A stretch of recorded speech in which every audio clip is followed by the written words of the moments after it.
നമസ്കാരം. ഉച്ചവാർത്തയിലേക്ക് സ്വാഗതം. SIR-ൽ പരാതി പ്രവാഹം തന്നെയാണ്. എന്തായാലും BLO-മാരെ സമ്മർദ്ദത്തിലാക്കില്ല എന്ന് മുഖ്യ തെരഞ്ഞെടുപ്പ് ഓഫീസർ രത്തൻ ഖേൽക്കർ വ്യക്തമാക്കി കഴിഞ്ഞു. ഒപ്പം തന്നെ പാർട്ടികൾ, മുന്നണികളും സമ്മർദ്ദം ശക്തമാക്കുകയാണ് SIR-ന് എതിരെ. ഈ പറഞ്ഞതുപോലെ മുന്നണികളുടെ മറ്റൊരു പ്രശ്നം ഈ ഒരു തദ്ദേശ തെരഞ്ഞെടുപ്പ് കാലത്ത് അഭിമുഖീകരിക്കുന്നത് വിമത ശല്യം തന്നെയാണ്. വിശദമായ റിപ്പോർട്ടുകളിലേക്ക് വരാം. ആദ്യം തലക്കെട്ടുകൾ.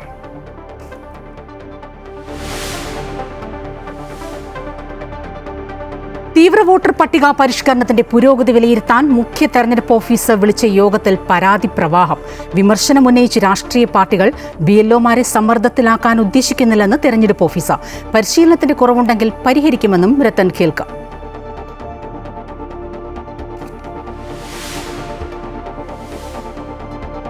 ശബരിമലയിൽ ദേവസ്വം മന്ത്രിയുടെ നേതൃത്വത്തിൽ അവലോകന യോഗം. ദേവസ്വം ബോർഡ് പ്രസിഡന്റും വിവിധ വകുപ്പുകളിലെ ഉന്നത ഉദ്യോഗസ്ഥരും പങ്കെടുക്കുന്നു. ശബരിമല സ്വർണ്ണക്കൊള്ളയിൽ നിയമപരമായി കേന്ദ്ര ഏജൻസികൾക്ക് ഇടപെടാമെന്ന് കേന്ദ്രമന്ത്രി ജോർജ് കുര്യൻ. ഇടപെടുമെന്ന് വിശ്വസിക്കുന്നുവെന്നും മന്ത്രി. A. പത്മകുമാറിന്റെ മൊഴിയിൽ കൂടുതൽ ദേവസ്വം ബോർഡ് ഉദ്യോഗസ്ഥരെ ചോദ്യം ചെയ്യും.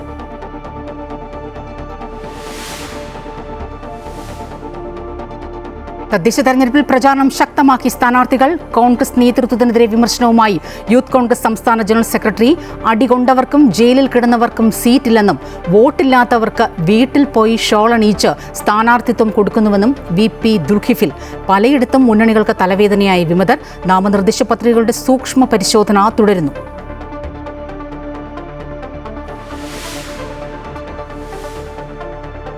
കേന്ദ്ര സർക്കാരിന്റെ പുതിയ ലേബർ കോഡുകൾക്കെതിരെ പ്രതിഷേധം ശക്തമാക്കാൻ സംയുക്ത തൊഴിലാളി സംഘടനകൾ. ബുധനാഴ്ച രാജ്യവ്യാപക പ്രക്ഷോഭത്തിന് ആഹ്വാനം. തൊഴിലില്ലായ്മയിൽ ബുദ്ധിമുട്ടുന്ന ജനതയെ കൂടുതൽ ദുരിതത്തിലാക്കുന്ന നിയമമെന്ന് സംയുക്ത പ്രസ്താവന.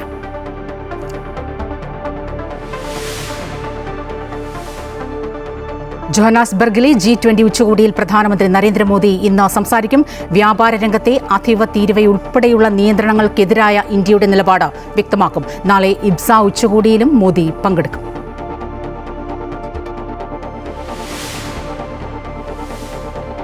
ഇന്ത്യ ദക്ഷിണാഫ്രിക്ക രണ്ടാം ടെസ്റ്റിൽ ദക്ഷിണാഫ്രിക്കയ്ക്ക് മികച്ച തുടക്കം. 2 വിക്കറ്റ് നഷ്ടം. പരമ്പര സമനിലയിലാക്കാൻ ഇന്ത്യയ്ക്ക് ജയം അനിവാര്യം. ശബരിമല തീർത്ഥാടനവുമായി ബന്ധപ്പെട്ട പമ്പയിൽ ഇന്ന് ദേവസ്വം മന്ത്രി VN വാസവന്റെ നേതൃത്വത്തിൽ അവലോകന യോഗം ചേരുകയാണ്. തെരഞ്ഞെടുപ്പ് ചട്ടം നിലനിൽക്കുന്നതിനാൽ ഹൈക്കോടതിയുടെ പ്രത്യേക അനുമതി പ്രകാരമാണ് യോഗത്തിൽ മന്ത്രി പങ്കെടുക്കുന്നത്. ദേവസ്വം ബോർഡ് പ്രസിഡന്റും വിവിധ വകുപ്പുകളിലെ ഉന്നത ഉദ്യോഗസ്ഥരും പങ്കെടുക്കുന്നുണ്ട്. രജിത് കുമാർ ചേരുന്നു. കൂടുതൽ വിവരങ്ങളുമായി രജിത്. ശബരിമലയിൽ അവലോകന യോഗം ചേരുന്നു. പ്രധാനമായും എന്തൊക്കെ അജണ്ടയിലുണ്ട്? എങ്ങനെയാണ് ശബരിമലയിലും സന്നിധാനത്തും ഇന്നത്തെ ഒരു തിരക്ക് മറ്റും? തിരക്ക് നിയന്ത്രണവുമായി ബന്ധപ്പെട്ട പ്രധാന കാര്യങ്ങൾ തന്നെയാണ് യോഗത്തിൽ ചർച്ചയാകുന്നത്. ഏറ്റവും പ്രധാനപ്പെട്ട കാര്യം ശബരിമലയിലേക്ക് എത്തുന്ന അയ്യപ്പ ഭക്തർക്ക് ദർശനത്തിനുള്ള സൗകര്യങ്ങൾ ഒരുക്കുക എന്നത് തന്നെയാണ്. അതിൻ്റെ ഭാഗമായി തന്നെ ഇന്നലെ വൈകിട്ട് സന്നിധാനത്തെത്തി തുടർന്ന് രാവിലെ സന്നിധാനത്ത് നിന്നും പമ്പയിലേക്ക് എത്തിയാണ് മന്ത്രി യോഗത്തിൽ പങ്കെടുക്കുന്നത്. മന്ത്രി VN വാസവൻ ഉൾപ്പെടെ വകുപ്പ് തല മേധാവികളടക്കമുള്ളവർ യോഗത്തിൽ പങ്കെടുക്കുന്നുണ്ട്.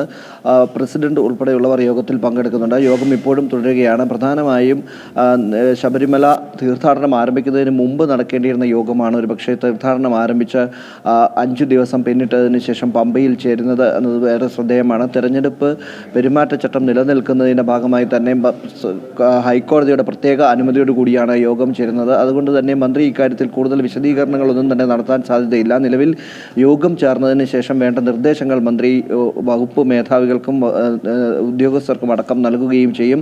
നേരത്തെ 2 ദിവസമായി ആദ്യ 2 ദിവസങ്ങളിൽ കഴിഞ്ഞ ആദ്യ 2 ദിവസം തുടർന്ന തിക്കും തിരക്കും ഹൈക്കോടതിയുടെ അടക്കം പരാമർശങ്ങൾക്ക് വിമർശനങ്ങൾക്കും കാരണമായിരുന്നു. അത്തരത്തിലുള്ള കാര്യങ്ങൾ വീണ്ടും ആവർത്തിക്കാതിരിക്കാൻ വേണ്ട നടപടികൾ എന്തൊക്കെ സ്വീകരിക്കണമെന്നത് സംബന്ധിച്ച് വകുപ്പ് മേധാവികളുമായി ചർച്ച നടത്തുകയും തുടർന്ന് ഇവർക്ക് വേണ്ട നിർദ്ദേശങ്ങളടക്കം നൽകുകയാണ് യോഗത്തിൻ്റെ പ്രധാന അജണ്ട. നിലവിൽ യോഗം പുരോഗമിച്ചുകൊണ്ടിരിക്കുകയാണ്. ഒരുപക്ഷെ യോഗത്തിന് ശേഷം ദേവസ്വം ബോർഡ് പ്രസിഡന്റ് മാധ്യമങ്ങളെ കണ്ട് കൂടുതൽ കാര്യങ്ങൾ വിശദീകരിക്കും എന്നാണ് പ്രതീക്ഷിക്കുന്നത്.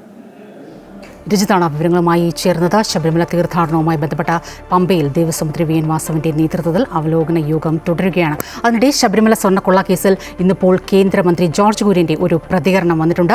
നിയമപരമായി ശബരിമല സ്വർണ്ണക്കൊള്ള കേസിൽ ഇടപെടാം എന്ന കേന്ദ്ര ഏജൻസികൾക്ക് ഇടപെടാമെന്ന് കേന്ദ്രമന്ത്രി ജോർജ് കുര്യൻ വ്യക്തമാക്കുന്നു. കൊള്ള നടത്തിയ ആരെയും അയ്യപ്പൻ വെറുതെ വിടില്ല. CPM-ൽ ദാരിദ്ര്യം ഉണ്ടാകാതിരിക്കാൻ സ്വർണം കട്ടുകൊണ്ടിരിക്കുകയാണ്. തിരുവിതാംകൂർ ദേവസ്വം ബോർഡ് പ്രസിഡന്റായി K. ജയകുമാറിനെ നിയമിച്ചത് അടവ് നയമാണ്. അയ്യപ്പ അയ്യപ്പ വിശ്വാസി ആയതുകൊണ്ട് കഷ്ടിച്ച് ജയകുമാർ രക്ഷപ്പെട്ടുവെന്നും ജോർജ് കുര്യൻ കോഴിക്കോട് പ്രതികരിച്ചു. അത് നമ്മുടെ വിശ്വാസികൾ ആരാധിക്കുന്ന ദൈവമല്ല, അവരുടെ പാർട്ടിയുടെ ദൈവമാണ്. കാരണം നിരീശ്വരവാദികളാണല്ലോ മുഴുവൻ. അപ്പോൾ അത് ഇടയ്ക്കിടയ്ക്ക് പറയും ഞങ്ങൾ അത് ചെയ്യും എന്നൊക്കെ പറയും. പക്ഷെ തകർക്കുക എന്നുള്ളതാണ് ലക്ഷ്യം. ഏതൊക്കെ രീതി നോക്കിയാൽ അയ്യപ്പൻ പിടിക്കുകയല്ല, അത് അപ്പം തന്നെ കയറി പിടിക്കുകയാണ്. അതുകൊണ്ട് പേടിക്കണ്ട, അയ്യപ്പൻ വിടില്ല ആരെയും. നമുക്ക് നോക്കാം. ഇപ്പോഴ് വളരെ വ്യക്തമായിരിക്കുകയാണ്. കാരണം അറസ്റ്റ് ചെയ്യുന്നവരൊക്കെ വളരെ സംതൃപ്തിയോടുകൂടി ചിരിച്ചുകൊണ്ടാണ് പോകുന്നത്. അവരുടെ ഡ്യൂട്ടി അവർ ചെയ്തു, ആശയപരമായിട്ടുള്ള ഡ്യൂട്ടി അവർ ചെയ്തു എന്നവർ വിശ്വസിക്കുന്നു. കാരണം ക്ഷേത്രങ്ങളും ആരാധനാലയങ്ങളും തകർക്കുക, ഇല്ലാതാക്കുക, എങ്കിൽ മാത്രമേ കമ്മ്യൂണിസത്തിന് നിലനിൽക്കാൻ സാധിക്കുകയുള്ളൂ. ശബരിമല സ്വർണ്ണക്കൊള്ള കേസിൽ മുൻ ദേവസ്വം മന്ത്രി കടകംപള്ളി സുരേന്ദ്രൻ ഉൾപ്പെടെ കൂടുതൽ പേരെ അന്വേഷണ സംഘം ചോദ്യം ചെയ്തേക്കും. അറസ്റ്റിലായ മുൻ ദേവസ്വം ബോർഡ് പ്രസിഡന്റ് എ പത്മകുമാറിന്റെ മൊഴിയുടെ അടിസ്ഥാനത്തിലാകും നടപടി. തിങ്കളാഴ്ച എ പത്മകുമാറിനെ കസ്റ്റഡിയിൽ വാങ്ങും. കൂടുതൽ വിവരങ്ങൾ ശേഖരിക്കാനാകും എന്നാണ് SIT പ്രതീക്ഷിക്കുന്നത്. പല ഉദ്യോഗസ്ഥരെയും എ പത്മകുമാർ സ്വാധീനിച്ചുവെന്ന് N വാസു മൊഴി നൽകിയിട്ടുണ്ട്. ഉണ്ണികൃഷ്ണൻ പോറ്റി എ പത്മകുമാർ ഇടപാടിലെ നിർണായക വിവരങ്ങൾക്കായി ദേവസ്വം ബോർഡിലെ മുൻ അഡ്മിനിസ്ട്രേറ്റീവ് ഓഫീസർ രാജേന്ദ്രനെയും അന്നത്തെ തന്ത്രി കണ്ഠരര് രാജീവര് അടക്കമുള്ളവരെയും SIT ചോദ്യം ചെയ്യും. പത്മകുമാറിന്റെ ആറന്മുളയിലെ വീട്ടിൽ നിന്ന് നിർണായക രേഖകൾ SIT കണ്ടെടുത്തിരുന്നു. ഈ രേഖകളടക്കം വിശദമായി പരിശോധിച്ച ശേഷമായിരിക്കും തുടർ നടപടികൾ. നടൻ ജയറാം ഉൾപ്പെടെയുള്ള സാക്ഷികളുടെ മൊഴി രേഖപ്പെടുത്താനും അന്വേഷണ സംഘം ശ്രമിക്കുന്നുണ്ട്.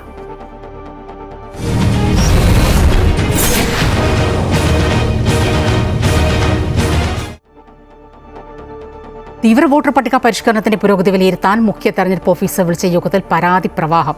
SIRനെ വിമർശിച്ചാണ് യോഗത്തിൽ പങ്കെടുത്ത CPM, കോൺഗ്രസ്, മുസ്ലിം ലീഗ് പാർട്ടികളിലെ പ്രതിനിധികൾ സംസാരിച്ചത്. കൃത്യമായ സമയബന്ധിതമായി എല്ലാ പ്രക്രിയകളും പൂർത്തിയാക്കാൻ സാധിക്കുമെന്നാണ് കരുതുന്നതെന്ന് മുഖ്യ തെരഞ്ഞെടുപ്പ് ഓഫീസർ രത്തൻ ഖേൽക്കർ പറഞ്ഞു. BLOമാരെ സമ്മർദ്ദത്തിലാക്കാൻ ഉദ്ദേശിക്കുന്നില്ലെന്നും രത്തൻ ഖേൽക്കർ പറഞ്ഞു. ദേവിക ചേരുകയാണ് വിശദാംശങ്ങളുമായി. ദേവിക, മുഖ്യ തെരഞ്ഞെടുപ്പ് ഓഫീസർ രത്തൻ ഖേൽക്കർ വിളിച്ച യോഗമാണ്. പതിവ് പോലെ SIRനെതിരായ തങ്ങളുടെ നിലപാടുകളെല്ലാം രാഷ്ട്രീയ പാർട്ടികൾ ഓഫീസർക്ക് മുന്നിൽ വെച്ചു കഴിഞ്ഞു. ഒപ്പം ഏത് രീതിയിലാണ് നിലവിലുള്ള പ്രവർത്തനങ്ങളെ രത്തൻ ഖേൽക്കർ വിലയിരുത്തുന്നത്? ഈ ഡിസംബർ 4 തന്നെ എന്യൂമറേഷൻ ഫോം വിതരണം ചെയ്ത് തീർക്കാൻ സാധിക്കുമോ? 9-ാം തീയതി കരട് വോട്ടർ പട്ടിക പ്രസിദ്ധീകരിക്കുമ്പോൾ ഇത്തരത്തിൽ 1,20,000-ഓളം പേർക്ക് വിവിധ കാറ്റഗറിയിൽ ഇത്തരത്തിൽ ആളുകളെ തിരിച്ചറിയാൻ സാധിക്കാത്തത് കൊണ്ട് ഫോം വിതരണം ചെയ്യാൻ പറ്റാത്ത അവസ്ഥയുണ്ടെന്ന് രത്തൻ ഖേൽക്കർ തന്നെ വ്യക്തമാക്കിയിരുന്നു. ആ ഒരു സാഹചര്യത്തിൽ ഇത്രയും പൗരന്മാരുടെ പൗരത്വം വെച്ച് കളിക്കരുത് എന്ന മുന്നറിയിപ്പ് തന്നെയാണ് എല്ലാ മുന്നണികളും നൽകിയത്. അതിൽ BJP മാത്രമാണ് കഴിഞ്ഞ തവണത്തെ പോലെ തന്നെ ഈ SIR എന്ന പ്രക്രിയയെ അനുകൂലിച്ചത്. UDFും CPMന്റെ നേതാക്കളും അടക്കം ഒന്നടങ്കം ഇത്തരത്തിൽ SIRന്റെ നടപടിക്രമങ്ങളെ ഇന്നും പ്രതിരോധിക്കുകയായിരുന്നു. അതിൽ പറഞ്ഞ പ്രധാന കാര്യം ഇത്തരത്തിൽ SIR ഈ വളരെ ചുരുങ്ങിയ സമയ പരിധിക്കുള്ളിൽ നടപ്പിലാക്കുന്നത് എത്രത്തോളം പ്രായോഗികമാണ് എന്ന ചോദ്യം തന്നെയാണ് അവർ ഉന്നയിക്കുന്നത്. അത് മാത്രമല്ല, ഇന്ന് സൂക്ഷ്മ പരിശോധന നടക്കുന്ന തദ്ദേശ തെരഞ്ഞെടുപ്പിന്റെ നാമനിർദ്ദേശ പത്രികാ സമർപ്പണത്തിന്റെ സൂക്ഷ്മ പരിശോധന നടക്കുന്ന ദിവസമായിരുന്നു. ആ ഒരു ദിവസത്തിൽ തങ്ങളടക്കമുള്ള മുതിർന്ന നേതാക്കളോട് സംശയങ്ങൾ സ്ഥാനാർത്ഥികൾക്ക് ചോദിക്കേണ്ടതുണ്ട്. ആ ഒരു സമയത്താണ് ഇത്തരത്തിലൊരു യോഗം ഇന്ന് ഈ മുഖ്യ തെരഞ്ഞെടുപ്പ് ഓഫീസർ വിളിക്കുന്നത്. അത് തന്നെ പ്രായോഗികമല്ല എന്ന് തന്നെയാണ് അവർ ചൂണ്ടിക്കാട്ടിയത്.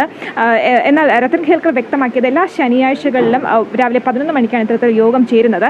അത് മാത്രമല്ല, ഡിസംബർ 9-ാം തീയതിയാണ് തദ്ദേശ തെരഞ്ഞെടുപ്പ്. ആ ഒരു സമയത്താണ് കരട് വോട്ടർ പട്ടിക പ്രസിദ്ധീകരിക്കുക. അതിനെതിരെയും ശക്തമായിട്ടുള്ള പ്രതിഷേധം തന്നെയാണ് വിവിധ രാഷ്ട്രീയ പാർട്ടികളുടെ ഭാഗത്തു നിന്നും ഉണ്ടായത്. എന്നാലും രത്തൻ ഖേൽക്കർ പറയുന്നത് BLOമാർക്ക് കൂടുതൽ സമ്മർദ്ദം കൊടുക്കുക എന്നതല്ല, ഈ ഡിസംബർ 4-ാം തീയതിക്കുള്ളിൽ എന്യൂമറേഷൻ ഫോം വിതരണം ചെയ്ത് കഴിയണം എന്ന് ഇവർക്ക് പറയുന്നതിലൂടെ അവർ ചെയ്യുന്നത്. അതായത് 4-ാം തീയതിക്ക് മുൻപിൽ ഇത്തരത്തിൽ എന്യൂമറേഷൻ ഫോമുകൾ ലഭിക്കുകയാണെങ്കിൽ എന്യൂമറേഷൻ ഫോം ഇനിയും ലഭിച്ചിട്ടില്ലാത്ത വ്യക്തികളിൽ മാത്രം ശ്രദ്ധ കേന്ദ്രീകരിക്കാൻ BLOമാർക്ക് സഹായകരമാകും എന്നുള്ള രീതിയിൽ തന്നെയാണ് ഇത്തരത്തിലൊരു നിർദ്ദേശവുമായി മുന്നോട്ട് വന്നതെന്നാണ് രത്തൻ ഖേൽക്കർ വ്യക്തമാക്കിയത്. സ്വപ്ന ദേവികയാണ് വിവരങ്ങളുമായി ചേർന്നത്. തദ്ദേശ തെരഞ്ഞെടുപ്പിൽ നാമനിർദ്ദേശ പത്രികയുടെ സൂക്ഷ്മ പരിശോധന തുടരുകയാണ്. തിങ്കളാഴ്ച വരെ പത്രിക പിൻവലിക്കാം. നാമനിർദ്ദേശ പത്രികാ സമർപ്പണം പൂർത്തിയായപ്പോൾ സംസ്ഥാനത്താകെ 1,64,427 സ്ഥാനാർത്ഥികളാണ് ഉള്ളത്. തദ്ദേശ സ്വയംഭരണ തിരഞ്ഞെടുപ്പിൽ മത്സരിക്കുന്നതിനായി സമർപ്പിച്ചിട്ടുള്ള നാമനിർദ്ദേശ പത്രികകളുടെ സൂക്ഷ്മ പരിശോധന കൂടി പൂർത്തിയാകുമ്പോൾ സംസ്ഥാനത്തെ തിരഞ്ഞെടുപ്പ് ചിത്രം തെളിയും. ബന്ധപ്പെട്ട വരണാധികാരികളാണ് നാമനിർദ്ദേശ പത്രികകളുടെ സൂക്ഷ്മ പരിശോധന നടത്തുന്നത്. പത്രികകളുടെ പരിശോധനാ വേളയിൽ സ്ഥാനാർത്ഥിക്കൊപ്പം തിരഞ്ഞെടുപ്പ് ഏജന്റ്, നിർദ്ദേശകൻ എന്നിവർക്ക് പുറമെ സ്ഥാനാർത്ഥി എഴുതി നൽകുന്ന ഒരാൾക്ക് കൂടി വരണാധികാരിയുടെ മുറിയിലേക്ക് പ്രവേശിക്കാം. സൂക്ഷ്മ പരിശോധന നടക്കുമ്പോൾ എല്ലാ സ്ഥാനാർത്ഥികളുടെയും നാമനിർദ്ദേശ പത്രികകൾ ഇവർക്ക് പരിശോധിക്കാനാകും. ഒരു സ്ഥാനാർത്ഥിയുടെ യോഗ്യതയും അയോഗ്യതയും പരിശോധിക്കുന്നത് നാമനിർദ്ദേശ പത്രിക പരിശോധനയ്ക്കായി നിശ്ചയിച്ച ദിവസവുമായി ബന്ധപ്പെടുത്തിയാണ്. നാമനിർദ്ദേശ പത്രിക സമർപ്പിക്കുന്ന ദിവസം സ്ഥാനാർത്ഥിക്ക് 21 വയസ്സ് പൂർത്തിയായിരിക്കണമെന്ന നിബന്ധനയുണ്ട്. വെള്ളിയാഴ്ച വൈകുന്നേരം 3 മണിവരെ ലഭിച്ചിട്ടുള്ള എല്ലാ നാമനിർദ്ദേശ പത്രികകളും ഓരോന്നായി സൂക്ഷ്മ പരിശോധന നടത്തും. ഒരു സ്ഥാനാർത്ഥിയോ അഥവാ സ്ഥാനാർത്ഥിക്കു വേണ്ടിയോ ഒന്നിലധികം നാമനിർദ്ദേശ പത്രിക സമർപ്പിച്ചിട്ടുണ്ടെങ്കിൽ അവയെല്ലാം ഒരുമിച്ചെടുത്തായിരിക്കും സൂക്ഷ്മ പരിശോധന ചെയ്യുക. പരിശോധനയ്ക്ക് ശേഷം സ്വീകരിക്കപ്പെട്ട പത്രികകൾ സമർപ്പിച്ച സ്ഥാനാർത്ഥികളുടെ പട്ടിക റിട്ടേണിംഗ് ഓഫീസർ തയ്യാറാക്കി പ്രസിദ്ധീകരിക്കും.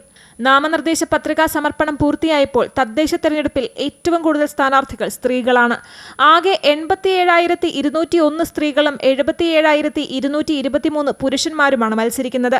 സംസ്ഥാനത്ത് ഇക്കുറി 3 വാർഡുകളിൽ ട്രാൻസ്ജെൻഡർ വിഭാഗത്തിൽ നിന്നുള്ളവരാണ് സ്ഥാനാർത്ഥികൾ. 3 പേരും തിരുവനന്തപുരം ജില്ലയിൽ നിന്ന് തന്നെയാണ് മത്സരിക്കുന്നത്.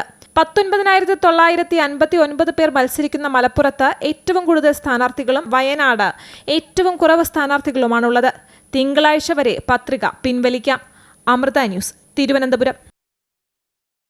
തദ്ദേശ തെരഞ്ഞെടുപ്പിൽ സംസ്ഥാനത്ത് പലയിടത്തും മുന്നണി സ്ഥാനാർത്ഥികൾക്ക് വിമതർ ഭീഷണിയാണ്. തിരുവനന്തപുരം കോർപ്പറേഷനിൽ CPMന്റെ 4 സ്ഥാനാർത്ഥികൾക്കാണ് വിമതർ തലവേദനയാകുന്നത്. ഉള്ളൂർ, ചെമ്പഴന്തി, വാഴോട്ടുകോണം, കാച്ചാണി വാർഡുകളിലാണ് സ്ഥാനാർത്ഥിത്വത്തിന്റെ പേരിൽ ജില്ലാ നേതൃത്വവുമായി ഇടഞ്ഞ് CPMന്റെ പ്രാദേശിക നേതാക്കൾ സ്വതന്ത്രരായി മത്സരിക്കുന്നത്.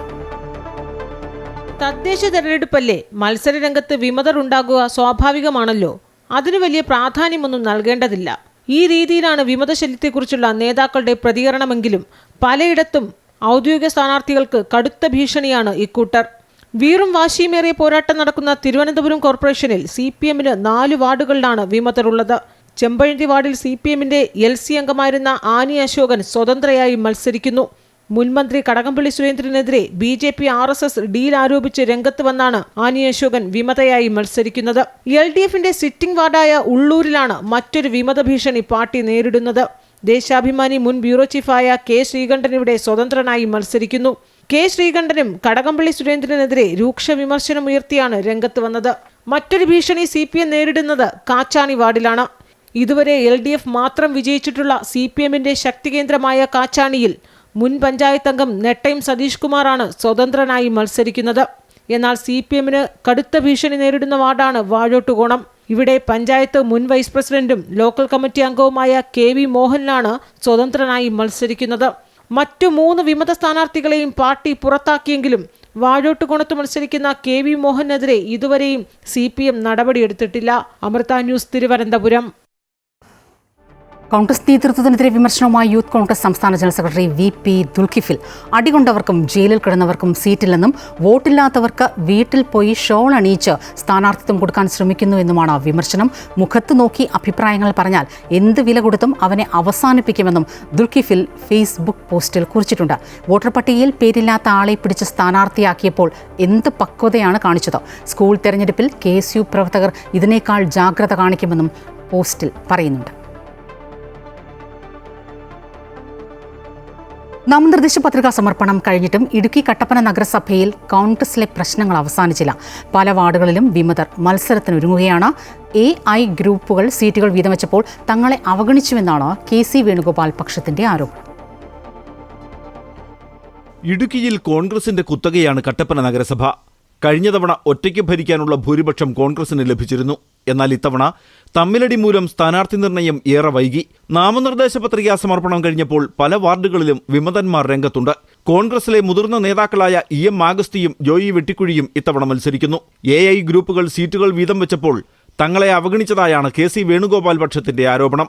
ഏതൊക്കെയോ നേതാക്കന്മാരുടെ രഹസ്യ അജണ്ടയുടെ അടിസ്ഥാനത്തിൽ പല സ്ഥലങ്ങളിലും സ്ഥാനാർത്ഥികൾ രഹസ്യമായിരുന്നു, രഹസ്യ സങ്കേതങ്ങളിലിരുന്ന് സ്ഥാനാർത്ഥികളെ തീരുമാനിച്ചു. വാട്സാപ്പിലും ഫേസ്ബുക്കിലും ഒക്കെ ഇങ്ങനെ വന്ന് ഞാൻ കുറേ സ്ഥാനാർത്ഥികളുടെ പേര് ഒക്കെ കണ്ടു. പക്ഷെ പാർട്ടിയുടെ ഒരു തലത്തിലും സ്ഥാനാർത്ഥി പട്ടിക വരികയോ പരിശോധിക്കുകയോ കൂട്ടായ ചർച്ച നടക്കുകയോ ചെയ്തിട്ടില്ല. ഇത് അതീവ ഗുരുതരമായ കാര്യമാണ്. പാർട്ടിയുടെ എല്ലാ തലങ്ങളിലും KPCC പ്രസിഡന്റ് മുതൽ ഇതുമായി ബന്ധപ്പെട്ട പാർട്ടിയുടെ എല്ലാ തലങ്ങളിലുമുള്ള നേതാക്കന്മാരെ ഈ വിവരം അറിയിച്ചിട്ടുണ്ട്. കോൺഗ്രസിലെ ഭിന്നത മുന്നണി ബന്ധത്തിലും വിള്ളൽ വീഴ്ത്തി. കട്ടപ്പന ടൗൺ വാർഡിൽ കോൺഗ്രസും കേരള കോൺഗ്രസ് ജെയും മത്സരരംഗത്തുണ്ട്. പത്രിക പിൻവലിക്കാനുള്ള സമയപരിധിക്കുള്ളിൽ പ്രശ്നങ്ങൾ പരിഹരിക്കാനുള്ള ശ്രമത്തിലാണ് നേതൃത്വം. അമൃത ന്യൂസ്, ഇടുക്കി. കേന്ദ്ര സർക്കാരിന്റെ പുതിയ ലേബർ കോഡുകൾക്കെതിരെ പ്രതിഷേധം ശക്തമാക്കാൻ സംയുക്ത തൊഴിലാളി സംഘടനകൾ ബുധനാഴ്ച രാജ്യവ്യാപക പ്രക്ഷോഭത്തിന് ആഹ്വാനം ചെയ്തിട്ടുണ്ട്. വേതനം, വ്യവസായ ബന്ധം, തൊഴിലിട സുരക്ഷ, സാമൂഹിക സുരക്ഷ എന്നീ ചട്ടങ്ങൾ തൊഴിലാളി സംഘടനകളുടെ എതിർപ്പ് അവഗണിച്ച് കേന്ദ്ര സർക്കാർ നടപ്പാക്കുകയാണ്. ബീഹാർ തിരഞ്ഞെടുപ്പ് വിജയം നൽകിയ ഭ്രമത്തിലാണ് കേന്ദ്ര സർക്കാർ നിയമങ്ങൾ പ്രാബല്യത്തിൽ കൊണ്ടുവന്നതെന്നും തൊഴിലില്ലായ്മ കാരണം പൊറുതിമുട്ടുന്ന ജനതയെ കൂടുതൽ ദുരിതത്തിലാക്കുമെന്നും തൊഴിലാളി സംഘടനകൾ ചൂണ്ടിക്കാട്ടുന്നു. ചങ്ങാത്ത മുതലാളിത്തത്തിന്റെ താൽപര്യമാണ് കേന്ദ്രം പരിഗണിച്ചതെന്നും പ്രസ്താവനയിൽ വിമർശനമുണ്ട്. സംയുക്ത തൊഴിലാളി യൂണിയനിൽ INTUC, CITU, AITUC ഉൾപ്പെടെ 10 സംഘടനകൾ ഉൾപ്പെട്ടിട്ടുണ്ട്. സംയുക്ത കിസാൻ മോർച്ചയും പ്രക്ഷോഭത്തിൽ പങ്കെടുക്കും. രാജ്യത്ത് പുതിയ 4 തൊഴിൽ കോഡുകൾ പ്രാബല്യത്തിലാക്കിയാണ് കേന്ദ്ര സർക്കാർ തൊഴിൽ മേഖലയിൽ സമഗ്ര മാറ്റം തുടങ്ങിയത്. വേതനം, വ്യവസായ ബന്ധം, തൊഴിലിട സുരക്ഷ, സാമൂഹിക സുരക്ഷ എന്നിവ സംബന്ധിച്ചുള്ളതാണ് കോഡുകൾ. എന്നാൽ തൊഴിലാളി സംഘടനകളുടെ എതിർപ്പ് അവഗണിച്ചാണ് ചട്ടങ്ങൾ നടപ്പിലാക്കിയത്. പുതിയ വ്യവസ്ഥകൾ തൊഴിലാളികളുടെ അവകാശങ്ങൾ സംരക്ഷിക്കുമെന്നും ഇന്ത്യയുടെ വളർച്ച ശക്തിപ്പെടുത്തുമെന്നും പ്രധാനമന്ത്രി അവകാശപ്പെട്ടു. 5 വർഷത്തിലൊരിക്കൽ വേതനം പരിഷ്കരിക്കും. വേതന നിരക്കിന് സ്ത്രീ പുരുഷ വ്യത്യാസമില്ല. മിനിമം വേതനം കൊടുത്തില്ലെങ്കിൽ പിഴയും, ആവർത്തിച്ചാൽ തടവും ശിക്ഷ. വ്യവസായ ബന്ധ കോഡാണ് സംഘടനകൾ കൂടുതൽ എതിർക്കുന്നത്. കോഡ് പ്രകാരം ആകെ ജീവനക്കാരിൽ കുറഞ്ഞത് 10% അല്ലെങ്കിൽ 100 ജീവനക്കാരോ ഉണ്ടെങ്കിൽ മാത്രമേ യൂണിയൻ അനുവദിക്കുകയുള്ളൂ. തൊഴിലാളികളല്ലാത്തവർ ഭാരവാഹികളാകുന്നതിന് വിലക്കുണ്ട്. സമരം തുടങ്ങാൻ 14 ദിവസം മുൻപ് നോട്ടീസ് നൽകണം. ലംഘിക്കുന്നവർക്ക് പിഴയും 1 മാസം തടവും വ്യവസ്ഥയുണ്ട്. ഇതിനെയാണ് സംഘടനകൾ എതിർക്കുന്നത്. ഇതിനെതിരെ തൊഴിലാളി സംഘടനകൾ ബുധനാഴ്ച രാജ്യവ്യാപക പ്രക്ഷോഭത്തിന് ആഹ്വാനം ചെയ്തു. News desk, Amrita news. Kochi കോന്തുരുത്തിയിൽ ചാക്കിൽ പൊതിഞ്ഞ നിലയിൽ സ്ത്രീയുടെ മൃതദേഹം കണ്ടെത്തിയ സംഭവം കൊലപാതകമെന്ന പോലീസ്. കസ്റ്റഡിയിലുള്ള വീട്ടുടമ ജോർജ് കുറ്റം സമ്മതിച്ചു. എറണാകുളം സൗത്തിൽ നിന്നുള്ള ലൈംഗിക തൊഴിലാളിയാണ് കൊല്ലപ്പെട്ട സ്ത്രീ. പണത്തെ ചൊല്ലിയുള്ള തർക്കത്തിനിടയിലാണ് കൊലപാതകം നടന്നതെന്നാണ് പ്രതി പോലീസിനോട് പറഞ്ഞിരിക്കുന്നത്. 2 ദിവസമായി ജോർജ് ഒറ്റയ്ക്കായിരുന്നു വീട്ടിൽ താമസം. ഇന്നലെ രാത്രിയിലാണ് ലൈംഗിക തൊഴിലാളിയായ സ്ത്രീയെ ഇയാൾ വീട്ടിലെത്തിച്ചത്. മദ്യലഹരിയിൽ സ്ത്രീയുമായി തർക്കമുണ്ടാകുകയും തുടർന്ന് ഇരുമ്പ് കമ്പി കൊണ്ട് ഇവരുടെ തലയ്ക്ക് അടിക്കുകയുമായിരുന്നെന്നാണ് ചോദ്യം ചെയ്യലിൽ ജോർജ് പോലീസിനോട് പറഞ്ഞിട്ടുള്ളത്. രാവിലെ പ്ലാസ്റ്റിക് ശേഖരിക്കാനെത്തിയ ഹരിതകർമ്മ സേനാംഗങ്ങളാണ് ഭാഗികമായി ചാക്കിൽ പൊതിഞ്ഞ നിലയിൽ മൃതദേഹവും സമീപത്തിരിക്കുന്ന നിലയിൽ ജോർജിനെയും കണ്ടത്. ഇവർ വാർഡ് കൗൺസിലറെ വിവരമറിയിച്ചു. ഏകദേശം രാവിലെ 6:20 ഹരിതകർമ്മ സേനാംഗം വേസ്റ്റ് എടുക്കാൻ വരുമ്പോൾ അവരാണ് എന്നെ വിളിച്ചിട്ട് പറയുന്നത്, ചാക്കിൽ കെട്ടിയ നിലയിൽ ഒരു മൃതദേഹം ഇവിടെ കാണപ്പെടുന്നുണ്ട് ജോർജിൻ്റെ വീട്ടിലെന്ന് പറഞ്ഞ്. ഞാൻ അപ്പോൾ തന്നെ പറഞ്ഞു, ഞാൻ ഇപ്പോൾ തന്നെ എത്താന്ന് പറഞ്ഞ് എൻ്റെ അടുത്ത് തന്നെയാണ് ഇവിടെ. ഞാൻ ഒരു 4 മിനിറ്റ് കൊണ്ട് ഇവിടെ എത്തി. വരുമ്പോൾ മൃതദേഹത്തിനരികെ ജോർജ് എന്ന വ്യക്തി ഇരിപ്പുണ്ടായിരുന്നു. അദ്ദേഹം മദ്യപിച്ചിട്ടുണ്ട്. പൂർണ്ണമായിട്ടും ബോധമുള്ള അവസ്ഥയിലല്ലായിരുന്നു. അദ്ദേഹം ഇങ്ങനെ അതും ഇതൊക്കെ പറഞ്ഞുകൊണ്ടിരിപ്പുണ്ട്. അപ്പോൾ എന്നോട് പറഞ്ഞു, എനിക്ക് ഇവിടെ നിന്ന് എഴുന്നേക്കണമെന്ന് പറഞ്ഞു. ഞാൻ ശരി ആകാം എന്ന് പറഞ്ഞുകൊണ്ട് ഞാൻ ഗേറ്റ് ചാരിക്കൊണ്ട് പോലീസിനെ അറിയിക്കുകയാണ് ഉണ്ടായത്. ഇന്ന് രാവിലെ ജോർജ് സമീപത്തുള്ള കടയിലെത്തി ചാക്ക് വാങ്ങിയിരുന്നു. പട്ടിയുടെ ജഡം നീക്കം ചെയ്യുന്നതിനെന്നാണ് ഇയാൾ കടയുടമയോട് പറഞ്ഞത്. ചാക്ക് അന്വേഷിച്ച് നടന്നെന്ന് ഇവിടെ പറഞ്ഞു കേട്ടായിരുന്നു. അപ്പം അന്വേഷിച്ചപ്പോൾ ശരിയാണ്, നമ്മളറിയുന്നൊരു സുഹൃത്തിൻ്റെ കടയിൽ പോയി ഇങ്ങനെ പട്ടി ചത്ത് കിടക്കുകയാണ്, അപ്പോൾ അത് മറവ് ചെയ്യാൻ വേണ്ടി ചാക്ക് വേണമെന്ന് പറഞ്ഞ് വാങ്ങിയിട്ടുണ്ട്. 2 ചാക്ക് വാങ്ങിയിട്ടുണ്ട്. ആ ചാക്ക് തന്നെയാണ് യൂസ് ചെയ്തിരിക്കുന്നത്. മദ്യപിക്കുന്ന ആളാണ്. പ്രശ്നക്കാരനായിട്ട് നമ്മൾ കണ്ടിട്ടില്ല. മദ്യപിക്കുന്ന ആളാണ്. മൃതദേഹം ചാക്കിൽ പൊതിഞ്ഞ് എവിടെയെങ്കിലും ഉപേക്ഷിക്കാനായിരുന്നു ജോർജിന്റെ നീക്കം. എന്നാൽ മദ്യലഹരിയിൽ ആയിരുന്നതിനാൽ ഇയാൾക്ക് അതിന് കഴിഞ്ഞില്ല. വാർഡ് കൗൺസിലർ വിവരമറിയിച്ചതിനെ തുടർന്ന് സ്ഥലത്തെത്തിയ തേവര പോലീസ് ജോർജിനെ കസ്റ്റഡിയിലെടുത്ത് ചോദ്യം ചെയ്തപ്പോഴാണ് ഇയാൾ കുറ്റം സമ്മതിച്ചത്. പോലീസ് നടത്തിയ പരിശോധനയിൽ വീടിനുള്ളിൽ നിന്ന് രക്തക്കറയും മൃതദേഹം വലിച്ചിഴച്ചതിന്റെ പാടുകളും കണ്ടെത്തി. കൂടുതൽ പേർക്ക് കൃത്യത്തിൽ പങ്കില്ല എന്നാണ് പോലീസിന്റെ നിഗമനം. അമൃത ന്യൂസ്, കൊച്ചി. കൊച്ചി കോന്തുരുത്തിയിലെ കൊലപാതകത്തിൽ ജോർജ് മാത്രമാണ് പ്രതിയെന്നും മറ്റാർക്കും പങ്കില്ലെന്നും പോലീസ്. കൊല്ലപ്പെട്ട ലൈംഗിക തൊഴിലാളിയായ സ്ത്രീയെ തിരിച്ചറിഞ്ഞിട്ടില്ല. പണത്തെ ചൊല്ലിയുള്ള തർക്കത്തിനൊടുവിലാണ് കൊലപാതകമെന്നും Kochi south ACP Sibi Tom പറഞ്ഞു. ഇന്ന് ഒരു 7 മണിയോട് അടുപ്പിച്ചാണ് പോലീസിന് വിവരം ലഭിക്കുന്നത്. ഈ ഭാഗത്ത് കോന്തുരുത്തി ഡ്രീം ഫ്ലവർ അപ്പാർട്ട്മെൻറ്റിൻ്റെ അടുത്തായിട്ടുള്ള ഒരു ഇടവഴിയിൽ ഡെഡ് ബോഡി, സ്ത്രീയുടെ പാതി നഗ്നമായിട്ടുള്ളൊരു ഡെഡ് ബോഡി അപ്പർ ഭാഗം ചാക്കിൽ ഇട്ട് പൊതിഞ്ഞ് കിടക്കുന്ന അവസ്ഥയിൽ കാണപ്പെട്ടെന്നുള്ളതാണ്. അത് ആദ്യമായിട്ട് കാണുന്നത് ഹരിതകർമ്മസേനയുടെ പ്രവർത്തകരാണ് ബോഡി കാണുന്നത്. അവർ സ്ഥലത്തെ കൗൺസിലറെ അറിയിച്ചു. കൗൺസിലർ പോലീസിനെ അറിയിച്ചു. നമ്മൾ ഇമ്മീഡിയറ്റായിട്ട് സ്ഥലത്ത് വന്ന് കാര്യങ്ങൾ നോക്കി ബോഡിയുടെ അടുത്ത് തന്നെ ഒരു ജോർജ് എന്ന ആളിരിപ്പുണ്ടായിരുന്നു. യുവമോർച്ച നേതാവ് പങ്കാളിയെ ക്രൂരമായി മർദ്ദിച്ച സംഭവത്തിൽ ഗോപു പരമശിവനെതിരെ പാർട്ടി നടപടി. BJP പ്രാഥമിക അംഗത്വത്തിൽ നിന്ന് ഗോപു പരമശിവനെ പുറത്താക്കി. ഗോപുവിനെതിരെ നടപടി ആവശ്യപ്പെട്ട ജില്ലാ നേതൃത്വം ശുപാർശ നൽകിയിരുന്നു. ഇയാൾക്കെതിരെ വധശ്രമത്തിനാണ് പോലീസ് കേസെടുത്തിരിക്കുന്നത്.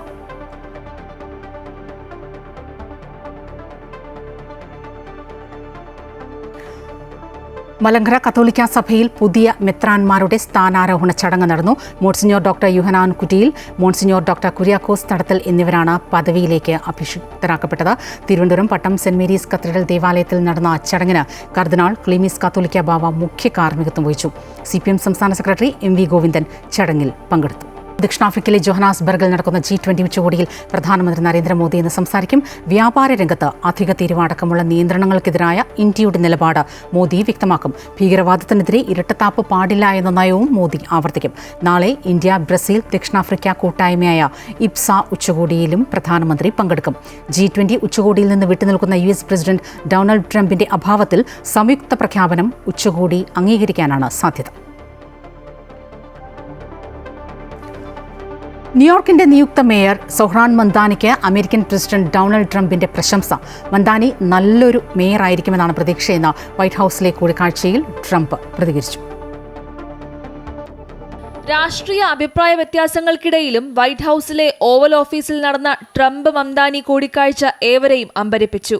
സൗഹൃദപരമായിരുന്ന കൂടിക്കാഴ്ചയ്ക്ക് ശേഷം നടത്തിയ വാർത്താസമ്മേളനത്തിലാണ് സൊഹ്റാൻ മന്ദാനിയെ ഡൊണാൾഡ് ട്രംപ് പ്രശംസിച്ചത്.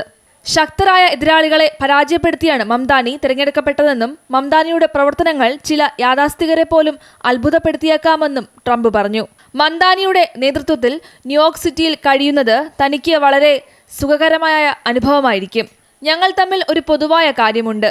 ഞങ്ങൾ സ്നേഹിക്കുന്ന ഈ നഗരം വളരെ മികച്ചതായി മാറണമെന്നാണ് ഞങ്ങൾ ആഗ്രഹിക്കുന്നതെന്നും ട്രംപ് കൂട്ടിച്ചേർത്തു. And I felt very comfortable, frankly, in seeing that and saying that. And, you know, it just turned out to be a statistical truth.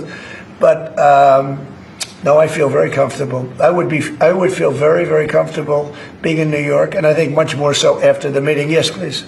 ന്യൂയോർക്കുകാരെ സേവിക്കുകയാണ് തന്റെ ലക്ഷ്യമെന്നും നഗരത്തിന്റെ വളർച്ചയ്ക്കായി ഒരുമിച്ച് പ്രവർത്തിക്കുമെന്നും മംദാനി പറഞ്ഞു. തെരഞ്ഞെടുപ്പിൽ മംദാനി വിജയിച്ചാൽ ന്യൂയോർക്ക് നഗരത്തിനുള്ള ഫണ്ട് തടഞ്ഞുവെക്കുമെന്ന് ട്രംപ് നേരത്തെ ഭീഷണിപ്പെടുത്തിയിരുന്നു. ട്രംപിന്റെ കടുത്ത വിമർശകനായിരുന്നു മംദാനി. ജനുവരി 1 സൊഹ്റാൻ മംദാനിയുടെ സത്യപ്രതിജ്ഞ. News desk Amrita TV. അമേരിക്കയുടെ മധ്യസ്ഥതയിലുള്ള സമാധാന ഉടമ്പടിയുടെ രൂപരേഖ അംഗീകരിക്കാൻ യുക്രൈന് ഒരാഴ്ചത്തെ സമയപരിധി നൽകി. പ്രസിഡന്റ് ഡൊണാൾഡ് ട്രംപ് നവംബർ 27 പദ്ധതി അംഗീകരിച്ചില്ലെങ്കിൽ കടുത്ത നടപടികളുമായി മുന്നോട്ടു പോകുമെന്നും മുന്നറിയിപ്പ് നൽകിയിട്ടുണ്ട്. ഇത് അംഗീകരിക്കാത്ത പക്ഷം യുക്രൈന് നൽകി വരുന്ന ആയുധ വിതരണം വെട്ടിക്കുറയ്ക്കുമെന്നും അവർക്ക് രഹസ്യാന്വേഷണ വിവരങ്ങൾ പങ്കുവയ്ക്കുന്നത് നിർത്തലാക്കുമെന്നും അമേരിക്കയുടെ മുന്നറിയിപ്പിലുണ്ട്. തന്റെ രാജ്യത്തിന്റെ ആത്മാഭിമാനം നഷ്ടപ്പെടുത്തുന്ന തീരുമാനത്തിലേക്കാണ് നീങ്ങുന്നത് എന്നാണ് യുക്രൈൻ പ്രസിഡന്റ് വൊളോഡിമർ സെലൻസ്കി രാജ്യത്തെ അഭിസംബോധന ചെയ്ത് പറഞ്ഞത്. കോൺഗ്രസിനെതിരെ വീണ്ടും ഒളിയം പെയ്ത് Sasi Tharoor MP. Trump Mamdani സംഭാഷണത്തിന് ദൃശ്യങ്ങൾ പങ്കുവച്ചുകൊണ്ടായിരുന്നു തരൂരിന്റെ എക്സിലെ കുറിപ്പ്. തെരഞ്ഞെടുപ്പ് കഴിഞ്ഞാൽ രാഷ്ട്രീയ എതിരാളികൾ സഹകരിച്ച് മുന്നോട്ട് പോകണമെന്നും രാജ്യതാൽപര്യത്തിനായി ഒന്നിച്ചു നിൽക്കണമെന്നും തരൂർ പറഞ്ഞു. ഇന്ത്യയിലും അത്തരമൊരു സാഹചര്യമാണ് ഉണ്ടാകേണ്ടത്. തന്നാലാകും വിധം പ്രവർത്തിക്കുകയാണെന്നും തരൂർ കൂട്ടിച്ചേർത്തു.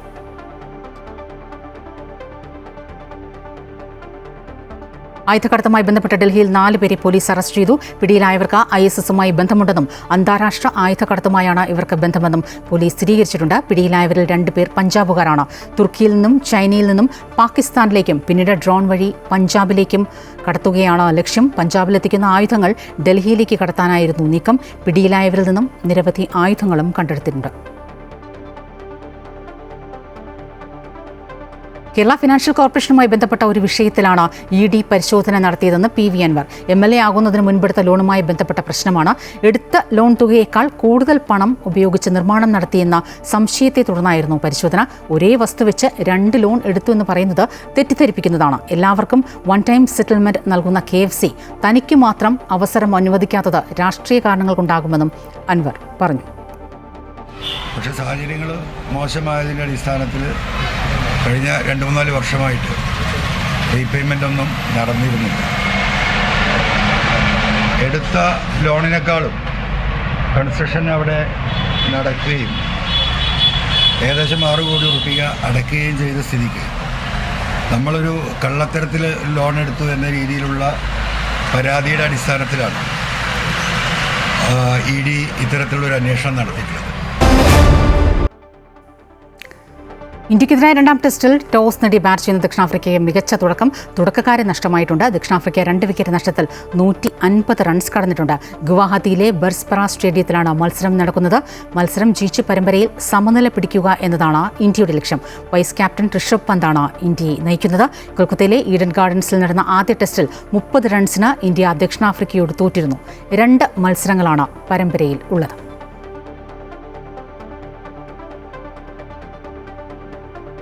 റിപ്പോർട്ടോടെ ഉച്ചവാർത്ത പൂർത്തിയാകുന്നു. കൂടുതൽ വാർത്തകൾ അമൃത ന്യൂസ് യൂട്യൂബ് ചാനലിൽ തുടരും. നമസ്കാരം.